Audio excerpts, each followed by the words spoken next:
Nesse vídeo a gente vai fazer um modelo modificado, inclusive os nomes desses modelos aqui que foi feita a junção mudaram também para se adaptar ao novo catálogo. Então, originalmente era o modelo Mini Mateira, que hoje se chama modelo Urutau, e o cliente pediu ela nas proporções de lâmina da Raposa Mateira Tanque, que hoje é a faca Carcará. Então eu fiz a largura aqui de 55 e 14 centímetros e meio de lâmina, então ficou uma peça bem grande. Já que a Mini Mateira, hoje facão Urutau, tinha 10 centímetros de lâmina só, então a gente teve aí um acréscimo bem grande aí no tamanho da lâmina, fora a largura que também aumentou bastante. Agora bora cortar e prosseguir com o processo. O corte é feito com a esmerilhadeira e um disco de corte fino. Eu utilizo um disco de corte de inox de 1 milímetro de espessura e vai muito bem para esse processo aqui. Um detalhe importante, utilizem todos os equipamentos de proteção individual, tá? Então luva, eu uso aí o boné também, porque eu sou careca, porque senão cai faísca na cabeça, queima a cabeça. Óculos de proteção e também proteção auricular, tá? Um detalhe legal, eu faço esse processo numa sala fechada na oficina. Tá vendo como o chão tá bem sujão? Essa é uma sala só de corte de máquinas que fazem muita sujeira, como por exemplo a furadeira, tá? Por que eu faço esse processo numa sala fechada? Porque daí eu consigo sair daí após o corte e tirar a máscara. Não preciso continuar com a máscara, por muito tempo na oficina. Porque senão, quando você faz esse corte na oficina, esse pole fica em suspensão e você obrigatoriamente tem que ficar com a máscara, porque senão você vai inalar aquele pó que ainda está no ar, Fazendo numa sala fechada, eu saio da sala, fecho a porta e posso tirar a máscara e fazer outros processos ali que não precisa da máscara, tá?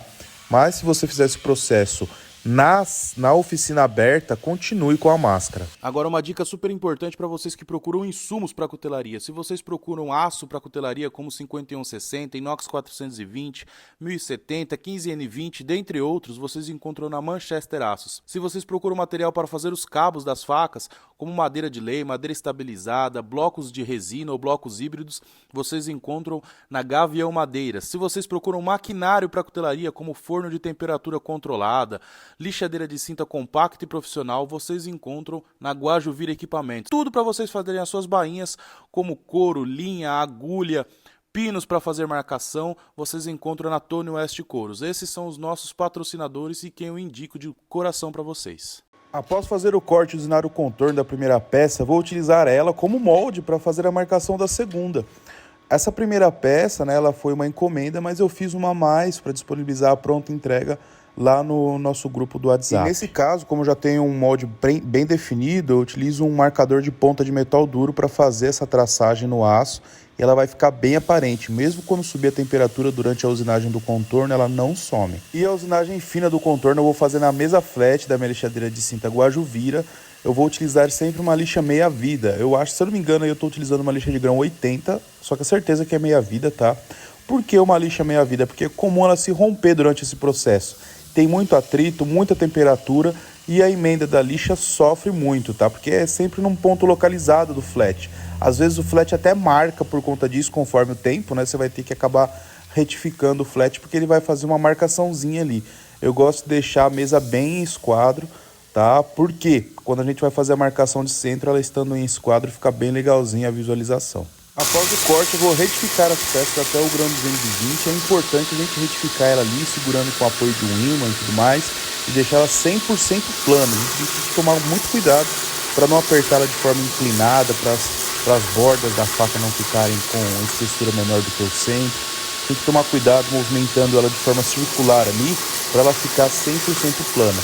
Eu começo com uma lixa grão 36 e vou até o grão 220. Eu estou utilizando aí nesse início uma lixa grão 36 cerâmica, Bora 7, tá?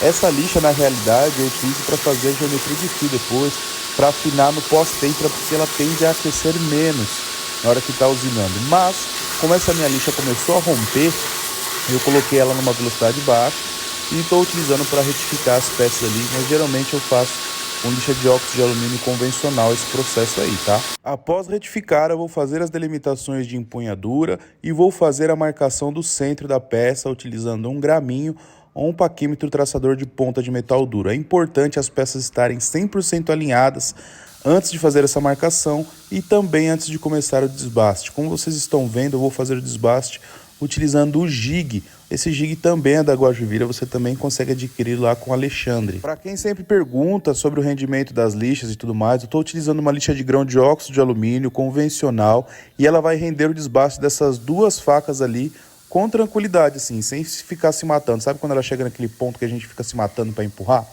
Então, duas facas que ela vai render com um desbaste relativamente alto, uma de 6 milímetros de espessura e outra de 4,5, 5 milímetros de espessura. Tá? Então, tem um rendimento satisfatório. Por isso que eu gosto, ao meu ver, tem um bom custo-benefício. Reparem ali no canto superior direito, né, no finalzinho do desbaste da lâmina, que ela tem um pequeno raio, tá? Uma pequena cava ali na lâmina. Isso aí serve para delimitar o desbaste. Então eu faço ali até o choy, o desbaste de ambos os lados, fica fácil para a gente se guiar olhando por cima mesmo. A galera acha que trabalhar com jig é bem mais fácil do que trabalhar à mão livre, né? É relativamente mais fácil, mas existem alguns macetes, porque senão você não consegue fazer um desbaste alinhadinho se você não fazer dessa forma.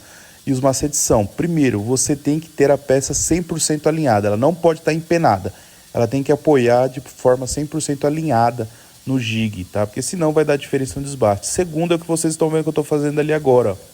Eu estou sempre refrigerando essa peça enquanto eu estou usinando e jogando o óleo refrigerante de ambos os lados ali, na frente e atrás. Porque se você joga só na área de contato, onde ela está em contato com o flat, onde ela está aquecendo mais, provavelmente ela vai empenar, porque ela vai dar um choque térmico de um lado só e vai repuxar a peça. Por isso que a gente tem que refrigerar de ambos os lados. Então é sempre mantendo ela bem alinhadinha, refrigerando da forma correta, a gente vai conseguir ter um desbaste perfeito ali. Agora eu vou fazer as miudezas da peça, no caso o recartilhado paralelo de apoio de polegar que tem em cima do fio. Tá? Eu faço ali com uma lima improvisada de zegrinar que eu fiz, digamos assim, tá? Ela é feita com serras mesmo. Logo mais eu vou fazer um videozinho dando a dica de como fazer. Com essa minha aí eu faço 3 cortes de cada vez, tá? Mas dá para você fazer fazendo ela um pouquinho maior, fazendo o dobro de cortes ou até mais, tá? Dessa forma ali eu faço e para mim de 3 em 3 tá beleza, mas na próxima que eu vou fazer, que vai ser a que eu vou utilizar para fazer o vídeo para vocês, eu vou mostrar fazendo com mais cortezinhos aí, tá?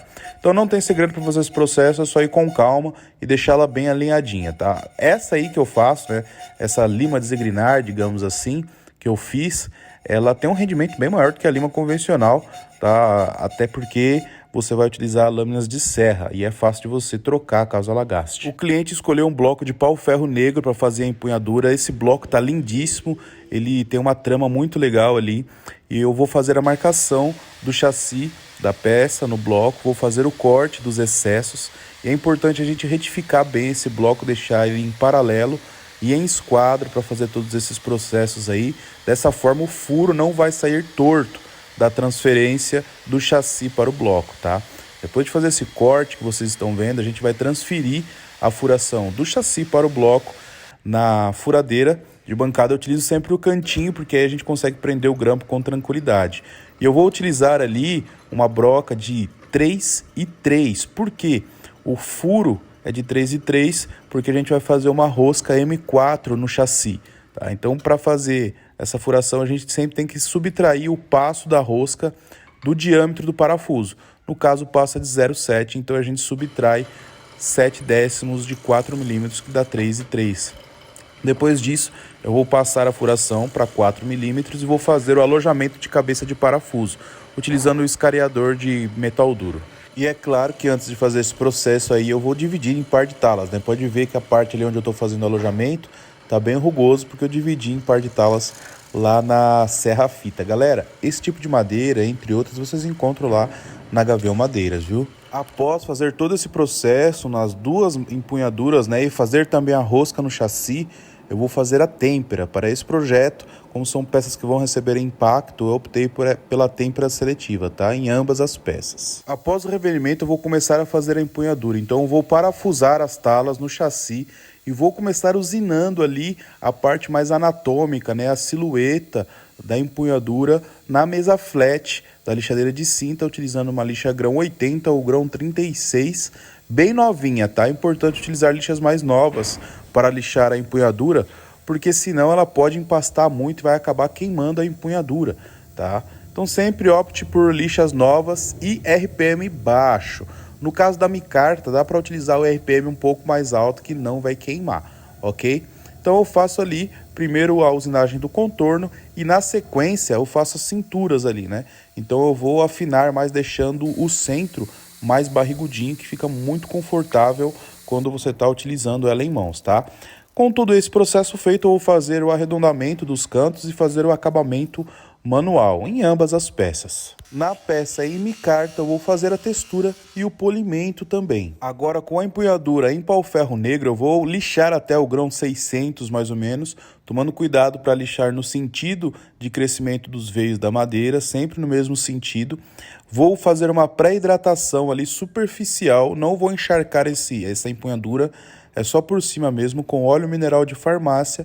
Daí depois é só puxar o brilho com uma flanela ou na roda de polimento, se necessário. Antes de fazer a empunhadura, eu já tinha retificado a peça ali, feito o acabamento na face até o grão 220. E agora, depois de fazer a empunhadura, eu vou fazer a geometria de fio, vou fazer o acabamento do gume também até o grão 220. A geometria de fio eu vou fazer no carrossel da lixadeira de cinta, para que ela fique com a geometria levemente convexa. Isso vai dar mais resistência a impacto no fio. Com o acabamento todo feito, eu vou deixar essa peça totalmente limpa de óleo, livre de óleo. Eu vou lavar ela muito bem e vou fazer a fosfatização no fosfato de manganês a 95 graus Celsius. Daí, galera, é só fazer a fiação, a bainha está pronta a nossa peça. Lembrando, os insumos para fazer a bainha vocês encontram na Tony West Couros, galera. Todos os insumos, linha, agulha, couro, tinta, tudo vocês encontram lá, ok? Assim ficaram as nossas peças, uma com a empunhadura sintética, a outra com a empunhadura em madeira. Eu achei que ficou um conjunto incrível e, galera, vale a pena destacar, tá? As peças são feitas sobre encomenda, ok? Mas toda quarta-feira tem peça disponível no nosso grupo do WhatsApp. Caso você queira, me chama lá no WhatsApp, eu vou colocar o link aqui na descrição do vídeo, mas o meu contato do WhatsApp tá aí na telinha, me chama lá que eu mando o link para você. Também tem todas as redes sociais aí, nas outras plataformas tem vídeos curtos de produção também, que eu acho que vocês vão gostar muito. Espero que vocês tenham gostado desse vídeo. Se ficou alguma dúvida, comenta aí embaixo, que dependendo como é que for, se for uma dúvida especial, eu faço um vídeo respondendo a sua dúvida aí. Fiquem com Deus, um forte abraço.